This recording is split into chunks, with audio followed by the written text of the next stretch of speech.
anaknya umur 5-6 tahun gambar peta rumah. Kata bapaknya, ini rumah siapa nak? Oh ini persiapan nanti kalau saya besar pak, rumah saya. Ini kamar saya, ini kamar anak-anak saya. Kamu pak di mana? Kamarnya bapak ini, saya taruh di sini kecil, garasi. Loh kenapa? Bisa kakek? Kan bapak naruh kakek di luar, nanti kalau besar sama. Perlakuan bapak kan sama bapak katanya. Langsung nangis orang tuanya. Langsung nangis. Untung dikasih ibroh oleh Allah Ta'ala sebelum anaknya besar. Jadi ketika kecil sudah dikasih tahu oleh Allah Ta'ala. Ini loh, perlakuan anakmu nanti kalau sudah besar seperti ini. Langsung nangis, orang tuanya itu langsung bapaknya taruh di kamarnya yang paling bagus. Mulai dari itu makan bareng sama anaknya, sama cucunya, sama istrinya. Ya kan, hati-hati. Ya.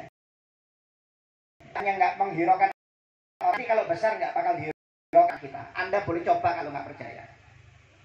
Kalau kita kerjaannya nggak pernah ngirimi uang, nyakiti orang tua, nanti anak kita. Ya. Ini amal jariah ini. Ini jariah, turunannya ke bawah. Makanya kata Nabi Muhammad, humma jannatuk wa nar, kedua orang tuamu itu kunci surgamu atau kunci neraka Anda. Kamu tinggal pilih aja. Kalau kamu bisa menyenangkan orang tua, hidupmu pasti bahagia. Tapi kalau sudah kerjaannya nyakiti orang tua, waliyadzubillah minda. Ya. Oleh karena itu jangan. Makanya Nabi Muhammad mengatakan ridha fi ridhal walidain wa sukhtu fi suhtih. Ya, sukhtu fi suhtil walidain. Ya, ridhonya Allah itu terletak di dalam ridhonya kedua orang tua. Dan murkanya Allah terletak di dalam murkanya kedua orang tua kita. Waliyadzubillah yang hidup senangkan orang tua. Gunakan, nggak usah khawatir rezeki berarti oleh Allah. Ini maaf ya, kita kalau anak kita sakit, kita pasti kalau sudah masuk opname pasti utang. Saya yakin utang. Anda bakal nggak bisa tidur jaga anak yang sakit, mungkin doa sama Ta'ala, ya Allah perpenyakit anak saya kepada saya sakit nggak apa-apa. Tapi kalau orang tua Anda sakit, saya yakin nggak mungkin Anda utang-utang keluar. Anda mengatakan saya ridho, nggak apa-apa orang tua saya mati. Mungkin kita mengatakan seperti itu. Kita mungkin saling tunjuk antar saudara. Kamu aja nginep di rumahmu bapak ibu. Saya sudah punya istri, saya mungkin kerja ada uang. Kita mungkin saling tunjuk. Tapi anak kita harus dimanapun harus sehat, harus makan, dapat pendidikan, nggak punya uang, utang, kalau perlu ngerampok. Tapi pernahkah kita? Nggak ada pak. Perhatiannya cuma sama anak nanti kalau sudah besar kita waliyadzubillah jangan. Ya, oleh karena itu perhati orang tua kita yang masih hidup. Ya, walaupun Anda pas-pasan ngasih 200-300 per bulan nggak apa-apa, barokah. Ngasih luar biasa. Ya, saya kalau mau menyebutkan barokahnya orang tua panjang. Intinya kalau kita bisa nyenangkan orang tua, hidup kita bakal dikasih barokah oleh Allah Subhanahu wa Ta'ala. Yang masih hidup senangkan. Kalau yang sudah meninggal kirimi doa. Ya. Ada seorang sahabat tanya kepada Nabi Muhammad, ya Rasulullah, kana li aqwaban abirahuma fi hala hayatihima wa kaifa bibihrima ba'da mautihima. Ya Rasulullah, dulu saya punya orang tua masih hidup, saya berbakti. Sekarang orang tua saya sudah meninggal, bagaimana cara berbakti kepada orang tua saya yang sudah meninggal ya Rasulullah? Kata Nabi Muhammad, antusolliya lahuma ma'a sholatik wa antasuma lahuma ma'a siyamik. Jika kamu sholat sunnah, qobliyah, ba'diyah, sholat raweh, sholat witir, sholat tahajud, sholat tahiyatul masjid, niatkan pahalanya untuk orang tuamu. Kalau kamu puasa sunnah, puasa Sa'ban, puasa Rajab, puasa Arafah, ya, puasa Asyura, Senin Kemis, niatkan pahalanya untuk orang tuamu yang sudah meninggal. Itu cara berbakti kepada orang tua kita. Ya, intinya kalau itu pahala sunnah, niatkan untuk orang tua.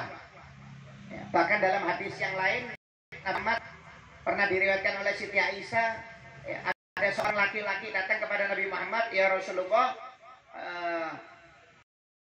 lihat nafsuha, afala ajrun in tasaddaqtu anha, ya Rasulullah, ibu ini sudah meninggal. Kalau aku bersedekah, aku niatkan pahalanya untuk yang sudah meninggal, ibuku ini, apakah sampai pahalanya? Kata Nabi Muhammad, bala, sampai. Kamu bersedekah untuk orang tuamu yang sudah meninggal, kamu dapat 3 keutamaan. Yang pertama, orang tuamu dapat pahala 100% tanpa dikurangi. Kamu dapat pahala 100% juga tanpa dikurangi. Dan yang ketiga, kamu dicatat menjadi anak yang berbakti sama orang tua. Makanya Pak Bu, kalau celengan, nyumbang, itu niatkan untuk orang tua. Sedekah apapun niatkan untuk orang tua Anda. Kenapa? Anda bakal dapat 3 keutamaan. Kalau Anda cuma nyumbang, nggak niat apa-apa, Anda saja yang dapat pahala. Tapi kalau Anda untuk orang tua, maka insya Allah orang tua Anda dapat pahala, Anda dapat pahala, plus pahala berbakti dengan orang tua. Makanya kan kadang-kadang terima sumbangan 100.000 untuk almarhum fulan, terima sumbangan 1 juta diniatkan untuk almarhum fulan bin fulan. Itu memang sunnah dari Nabi Muhammad SAW. Karena Nabi Muhammad kalau sedekah diniatkan untuk istrinya Khadijah. Dia diniatkan untuk Khadijah, untuk Siti Khadijah. Karena memang sunnah kita ini mengirimi pahala-pahala untuk orang yang sudah meninggal. Karena orang yang sudah meninggal nih Pak Bo, memang butuh makanan. Cuma makanannya makanan ruh, bukan makanan jasad. Yaitu doa-doa atau kiriman-kiriman pahala. Ya, oleh karena itu jangan pernah lupa untuk mengirim doa dan pahala setiap harinya untuk orang tua kita.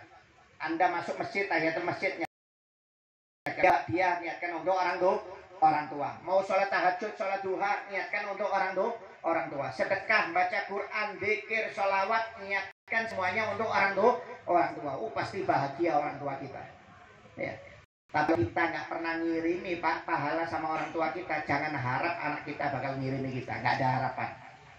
Ya, itu sudah karma dari Allah Subhanahu wa Ta'ala. Waliyadzubillah min dzalik. Oleh karena itu senang kan hari meninggal, kirimi pahala Quran. Ini orang tua habis bulan Ramadan, ya, baca Quran tadarusan, niat orang tua. Ya, Anda mungkin diundang baca tahlil sebelum maghrib, buka bersama, baca zikir, niatkan untuk orang tua.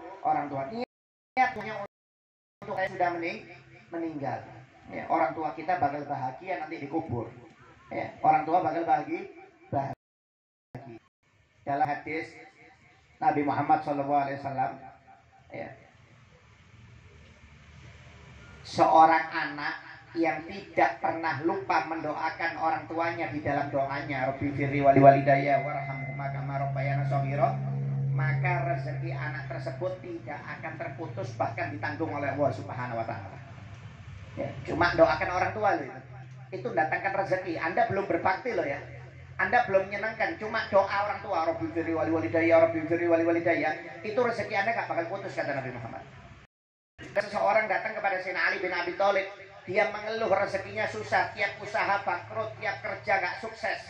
Ditanya sudah tahajud sudah sedekah, sudah baca Quran, sudah, semua amal dikerjakan.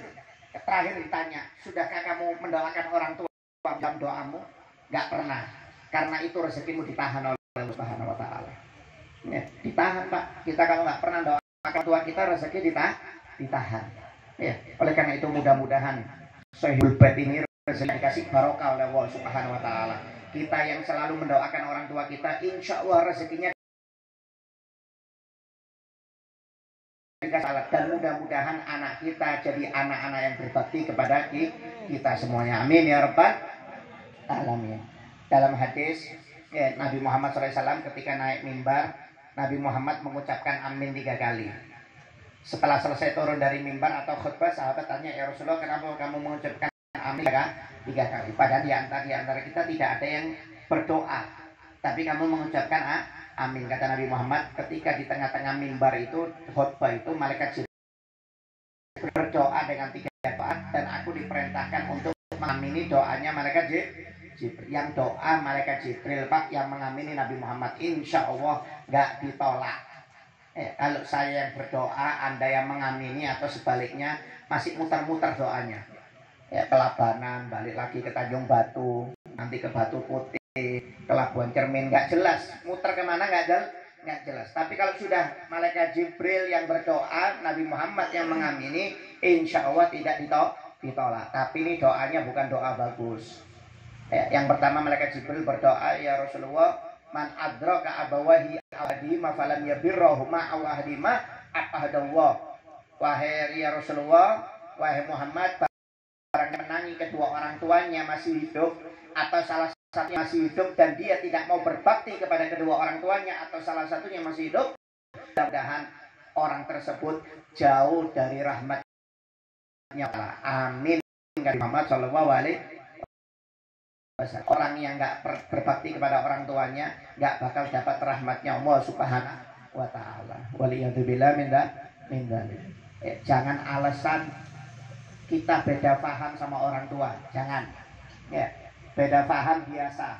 Ya, beda paham itu biasa. Tapi itu jangan dibikin alasan, dilarang oleh para ulama. Ya, beda pendapat, mungkin beda alasan, nggak ada masalah. Ya, tapi bukan itu jalan untuk memutus hubungan kita dengan orang tua.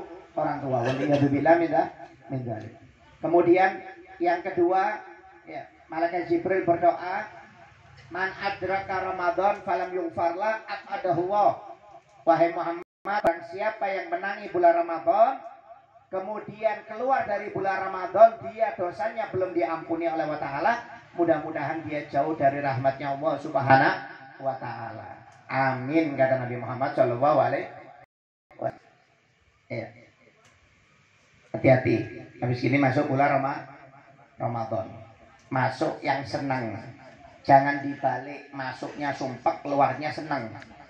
Ya, kita kan kadang-kadang mau masuk Ramadan sumpek, aduh puasa lagi, lapar lagi, haus lagi, nggak boleh. Masuk harus senang. Qul bi fadlillahi wa bi rahmatihi fa bidzalika falyafrahu. Katakan oleh Muhammad, jika manusia itu dapat rahmat dan keutamaan, mereka wajib bergembira ya. Dan Ramadan ini salah satu rahmat dan keutamaan dari Allah Subhanahu wa Ta'ala yang wajib kita gembira. Ya. Bahkan kata para ulama, sebagian ulama mengatakan barang siapa yang gembira dengan keluarnya Ramadan maka hukumnya haram.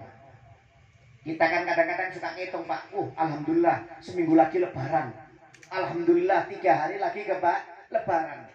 Orang-orang yang seperti ini haram hukumnya. Kenapa? Karena dia lebih senang hari raya lebaran daripada puasa. Idul Fitri sama puasa itu, Pak, lebih afdal puasa. Ya. Kadang-kadang kita lebih senang dengan lebaran. Ya.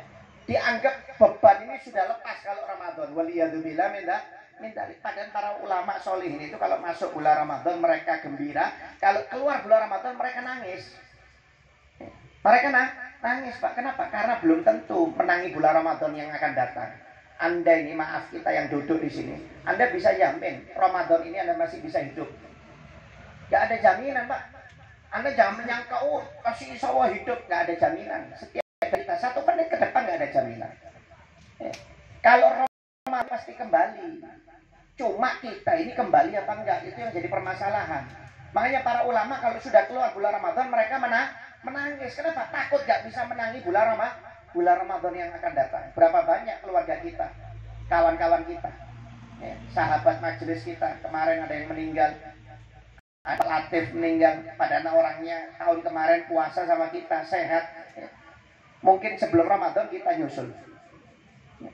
Mungkin tahun depan, mungkin 2 tahun lagi, mungkin tahun lagi, gak ada yang tahu umurnya orang. Makanya kalau masuk bulan Ramadan kata Nabi Muhammad Shallallahu Alaihi Wasallam, lauya latamannau haulan kamilan, seandainya pintu Ramadan ini dibuka keberkahannya oleh Allah Ta'ala, diberikan kepada manusia untuk diketahui, niscaya manusia itu akan berharap Ramadan itu penuh. Ya. Saya aja berharap Ramadan 1 tahun penuh, Pak. Kenapa? Dagangan kalau bulan Ramadan alhamdulillah. Ya. Terus saya ini pedagang. Anda tanya pedagang yang kafir-kafir itu, omset terbesarnya kapan? Pasti Ramadan. Apalagi kalau sudah mau lebaran, borong, Pak, orang itu pasti borong. Baju gak jelek laku. Ya. Mungkin dagangan kita yang nggak laku jadi laku. Barokahnya Ramadan itu baru masalah dunianya. Apalagi ustadz-ustadznya ini, wah dapat THR banyak. Cuma saya aja yang mengeluarkan THR, kan nggak dapat THR ini, terus terang aja ini. Nih. Ditunggu-tunggu, pasti berharap Ramadan terus tenang. Jadwal subuh, jadwal traweh lengkap tiap malam ada. Itu barokahnya. Sarung-sarung keluar BHS. Kenapa kok nggak tiap bulan keluar BHS? Kok keluarnya bulan Ramadan? Kenapa? Barokahnya Ramadan. Ya. Kalau seandainya manusia itu dibuka ilmu pengetahuannya, mereka berharap Ramadan itu 1 tahun penuh. Saya aja ingin kalau Lebaran itu Pak, ikuti pemerintah itu lambat 3 hari nggak apa-apa. Muntari. Ya biasanya Muhammadiyah dulu, pemerintah besoknya. Kalau perlu 3, pemerintah nggak apa-apa, saya dukung. Ya, kalau perlu itu. Ya, kenapa? Tahu saya dagang itu subhanallah, itu baru dagang, belum pahalanya, belum sholatnya, belum baca Qur'annya, belum sedekahnya, belum yang lainnya. Makanya Ramadan ini bulan berkah, jangan dibikin main-main. Ya, mudah-mudahan bulan Ramadan ini kita dikasih sehat, panjang umur. Dan mudah-mudahan Ramadan ini bukan Ramadan terakhir buat kita. Mudah-mudahan kita masih diberi panjang umur untuk menangi Ramadan di tahun-tahun yang akan datang. Rabbal alamin. Mungkin ini sedikit yang bisa disampaikan.